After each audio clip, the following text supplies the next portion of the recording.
پورا موقع دے رہے ہیں کہ یہ جب فیصلہ آ جائے. یعنی اگر ہم نے ٹرانسفر کا اتنی دیر اپلائی کیا ہوا ہے تو کم از کم فیصلہ تو کریں. وہ کرتے بھی نہیں ہیں. بہرحال وہاں بھی ان کو بھی میں نے کہا, بڑی دیر کا کہا ہوا ہے کہ ہمیں چیف جسٹس اسلام آباد ہائی کورٹ پہ مجھے کوئی اعتماد نہیں ہے.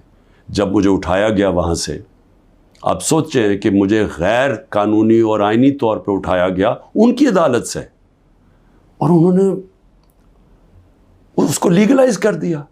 یعنی اصل میں تو ان کو اللیگل کرنا چاہیے تھا. سپریم کورٹ کو تو جانے کی نوبت نہیں ہونی چاہیے تھی. ان کی عدالت میں بیٹھا ہوں, شیشے توڑ کے, ڈنڈے مار کے, وکیلوں کو مار کے, وہ بیچارہ رجسٹری اسٹاف ان کو ڈنڈے مار کے, اور مجھے گھسیٹ کے لے گئے وہاں سے ان کی عدالت سے. اور چیف جسٹس نے کچھ بھی نہیں کیا, بلکہ اس کو جائز قرار دے دیا گیا. اس کے بعد جو اس سے پہلے ٹرین کیس تھا, 3 ممبر بینچ بیٹھا, دو ججز نے واضح طور پہ کہہ دیا کہ مینٹینیبل کیس. چیف جسٹس صاحب فیصلہ نہیں کر رہے, وہ بھی لٹکائے ہوا ہے وہاں. اور ہمیں اعظم سواتی کو بہت اعتراضات تھے. انہوں نے لیٹر لکھا کہ مجھے اعتماد نہیں ہے آپ کے اوپر. تو نہ وہ اپنے آپ کو ریکیوز کرتے ہیں, نہ ادھر نیچے سے ریکیوز کر رہے ہیں. اور پھر ہمیں بڑا ایک سیریس چیز ہے یہ جو فیس بک پہ دیکھیں, فیس بک 90 دن تک فیس بک کا ریکارڈ ان کے پاس پڑا ہوتا ہے.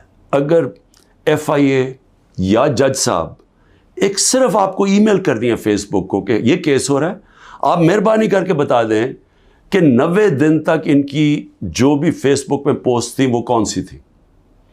کیونکہ 90 دن تک جو لوگوں نے دیکھا ہے اور پوسٹ بھی کیا ہے کہ اس کے جو ہمایوں دلاور کی پوسٹ تھی اس پہ انہوں نے جو ان کا میرے متعلق پوسٹ کی ہوئی ہیں, وہ تو اگر کوئی بھی دیکھ لے تو مجھے تو ان سے انصاف نہیں مل سکتا. لیکن وہ FIA کے پاس گئے اور FIA نے جناب کہا جی وہ کیونکہ ڈیلیٹ ہو گئی ہیں, وہ FIA نے کلین چٹ دے دی. میچ فکس ہوا ہے. ابھی بھی اگر آپ کسی کو انصاف کی فکر ہے چیف جسٹس اسلام آباد ہائی کورٹ کی یا FIA کو, تو بڑا سیدھا ہے کہ ایک ای میل کریں اور فیس بک کو کہیں کہ ہمیں 90 دن کا دے. اس میں پتہ چل جائے گا کہ کیا دلاور صاحب مجھے انصاف دے سکتے ہیں یا نہیں دے سکتے. میں اس کے بعد دوسری بھی بات کرنا چاہتا ہوں, کیونکہ یہ تو اب دیکھتے ہیں, یہ بڑی تیز سپیڈ سے چل رہا ہے. اب دیکھتے ہیں آگے کیا ہوتا ہے. لیکن ابھی تک تو کوئی امید نہیں نظر آ رہی کہ جو فیئر ٹرائل ہوتی ہے وہ مجھے ملے گی, جو میرا رائٹ ہے. دوسری چیز یہ جو انہوں نے 2 بلز اسمبلی میں لے کے آئے بڑی تیزی سے, پتہ نہیں انہوں نے کتنے بل پاس کر دیے 1 گھنٹے کے اندر, کوئی 15 نئی لیجسلیشن لے آئے. وہ گورنمنٹ جو جا رہی ہے 15 لیجسلیشن, 8-10 لوگ بیٹھے ہوئے تھے اسمبلی میں. جمہوریت کا مذاق اڑا ہے, نہ وہ بل پڑھے گئے ہیں نہ کچھ ہے, جلدی سے, اور سارا بل کے پیچھے بدنیتی ہے. اور یہ جو 2 بلز انہوں نے انٹروڈیوس کیے ہیں, سیکریسی ایکٹ اور prevention of extreme violence act, یعنی یہ جو 2 بل ہیں یہ تو ایک قوم کو غلام بنا رہے ہیں. یہ تو اسٹالن کی USSR کے اندر اس طرح کے تو قانون بنتے تھے, یا نازی جرمنی میں بنتے تھے. لیکن یہ کسی آزاد معاشرے میں تو کوئی تصور بھی نہیں کر سکتا کہ انٹیلیجنس ایجنسی فیصلہ کریں گی, کسی گھر میں بھی گھس جائیں گی اور فیصلہ کریں گی کہ یہ گھر کے اندر کوئی دہشت گرد ہے, اور وارنٹ ایک جو ہوتا ہے گھر میں گھسنے سے پہلے آپ کو سرچ وارنٹ لینا پڑتا ہے, اس کے بغیر آپ گھس جائیں گے گھروں میں, کسی کے گھر میں بھی گھس جائیں گے اور کچھ بھی کریں گے, اور کسی کو ان کو روکنا نہیں چاہیے. تو یہ تو ایک ملک میں بالکل ہی غلاموں کو کنٹرول کرنے کے لیے ہو رہا ہے. پھر سیکریسی ہے, ایک اور ایکٹ لے آئے ہیں کہ آپ کسی بھی اگر کوئی انٹیلیجنس ایجنسیز کا کوئی آدمی ہے, اس کا آپ نام بھی نہیں لے سکتے. اگر آپ نے نام لے لیا تو وہ آپ کوئی اسٹیٹ سے غداری کر دیں گے, سیڈیشن ہے وہ. تو یہ تو اس طرف جا رہا ہے کہ جنرل مشرف کے مارشل لاء میں بھی اس طرح کی حالات نہیں تھے. یہ تو بالکل ایک وہ معاشرہ, اور مجھے لگ رہا ہے کہ تیاری کر رہے ہیں کہ انہوں نے تو الیکشن کا کوئی نیت ہی نہیں نظر آ رہی. تو اگر الیکشن نہیں کروانے ہیں تو اس کے بعد تو پھر لوگوں کو کنٹرول ہی کرنا پڑے گا, تو انہیں حربوں سے کنٹرول کرنا پڑے گا. اور مجھے جو خوف آ رہا ہے، میں آخر میں صرف یہ بات کرنا چاہتا ہوں کہ اس وقت جو پختونخوا ہے اس کی ہمیں فکر کرنی چاہیے، کیونکہ ان کی کوئی اپنی الیکٹڈ گورنمنٹ نہیں ہے اس وقت. ان لوگوں کو اوپر مسلط کر دیا ہے جن کی کوئی قانونی حیثیت نہیں ہے، اور وہ جو وہاں کر رہے ہیں، جس طرح کی کرپشن ہو رہی ہے اور جس طرح کا وہاں وہ صوبہ آہستہ آہستہ وہاں دہشت گردی بڑھتی جا رہی ہے، لا قانونیت بڑھتی جا رہی ہے، تو وہ تو لوگوں کو پہلے نوجوان وہاں سارے قبائلی علاقے کا جو جس طرح کی تباہی مچی تھی، جس طرح کی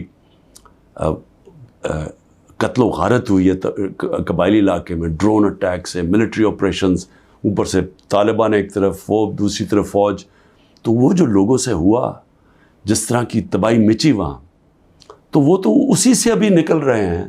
تو اگر یہ اسی طرف چلا گیا پھر سے، تو مجھے تو سمجھ نہیں آ رہی کہ کیا جو اس وقت فیصلے کر رہے ہیں اس ملک کے، کیا ان کو اندازہ ہے کہ نیچے گراؤنڈ کے اوپر کس طرح کا غصہ اٹھ رہا ہے؟ کیا اندازہ ہے کہ جب وہ پولیس لائنز کے اندر جب 100 پولیس والے شہید ہوئے تھے، پتہ ہے نیچے سے کیا آوازیں آ رہی تھیں؟ اور اب جو بجوڑ میں ہوا اس کے اوپر سارے پختونخوا کے اندر کس طرح کا غصہ گیا ہے؟ کیا کسی کو اندازہ ہے کہ یہ کس طرف جا سکتا ہے؟ اور میں اس لیے کہہ رہا ہوں کہ بہت ضروری ہے، ایک ہی طریقہ ہے کہ یہ جو نیچے گراؤنڈ کے اوپر غصہ ہے یہ تب نکلتا ہے جب الیکشنز کرواتے ہیں. الیکشنز میں لوگوں کا غصہ نکل جاتا ہے، اور پھر ایک جب منتخب گورنمنٹ آتی ہے لوگ امید لگا لیتے ہیں، اور ہوتا کیا ہے کہ وہ جو سارا ٹیمپریچر ہے وہ نیچے آ جاتا ہے، اسٹیبلٹی آ جاتی ہے، استحکام آ جاتا ہے ملک میں. تو یہ جو دوسری طرف ابھی کوششیں ہو رہی ہیں، جو لوگ اس ملک میں جن کا جینا مرنا ہے ان کو خوف آنا شروع ہو گیا. جو 12 لاکھ یہاں سے پروفیشنلز چھوڑ کے گئے ہیں اور جا رہے ہیں، آج ہمیں سمجھ آنا چاہیے کہ ان کی امید ختم ہو گئی ہے. یہ سب سے خطرناک چیز ہے کہ ایک معاشرے میں لوگوں کی امید چلی جائے. تو جس طرف ہم جا رہے ہیں یہاں تو کوئی روشنی نہیں نظر آ رہی، اور اگر انہی لوگوں نے بیٹھے رہنا یا اسی طرح پاکستان میں الیکشنز کے بغیر ایک کنٹرولڈ گورنمنٹ چلانی ہے اور لوگوں کو کنٹرول کر کے چلانا ہے. میں یہ اپنے تجربے سے ایک تاریخ کا ایک طالب علم ہوں، میں آپ کو بتانا چاہتا ہوں جو سیاست میں ایک زیرو سے ایک پارٹی آج سب سے بڑی ماشاءاللہ پاکستان کی پارٹی ہے. جو میرا تجربہ ہے عوام کا، میں آپ کو کہنا چاہتا ہوں کہ یہ پاکستان کو ادھر لے کے جا رہے ہیں. جو لوگ سمجھ رہے ہیں کہ وہ ڈنڈے کے زور سے اس ملک کو کنٹرول کر لیں گے، وہ سمجھتے نہیں ہیں، عوام کی سوچ نہیں سمجھتے، نہ وہ تاریخ جانتے ہیں، نہ وہ پولیٹکس سمجھتے ہیں، اور وہ پاکستان کے لیے بہت بڑا خطرناک اندھیرے کی طرف ہم لے کے جا رہے ہیں. پاکستان زندہ باد.